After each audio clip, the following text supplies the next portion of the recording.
जय जोहार में प्रगति अग्रवाल और आप मन देखा था News+21। चलो एक नजर डाल थन संझा के खबर में। केंद्र सरकार पर मुख्यमंत्री बघेल के हमला।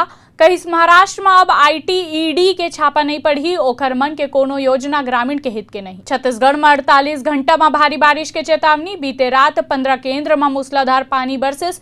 चापा में तो 170 मिलीमीटर बरसिस। प्रशांत क्षेत्र में अपन मौजूदगी कायम करे में लगे है चीन।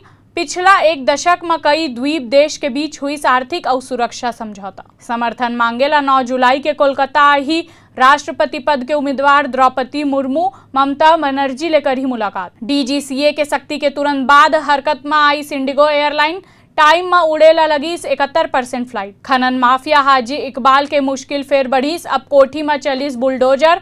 करोड़ के संपत्ति हो चुके हैं कुर्क। ज्ञानवापी मामला में जिला जज अदालत में शुरू हुई सुनवाई। कोर्ट के सुरक्षा बढ़ाई गई। अग्निपथ योजना ला चुनौती दे वाले याचिका में अगला सप्ताह सुनवाई करी सुप्रीम कोर्ट। महाराष्ट्र में विस अध्यक्ष के आदेश के खिलाफ उद्धव गुट के याचिका में 11 जुलाई के सुनवाई। अलवर में एक्सिस बैंक में दिन दहाड़ा 70 लाख के डकैती हुई। ऐसे ही तमाम जानकारी बर देखत रहो News+21 आप मन के हक के बाद।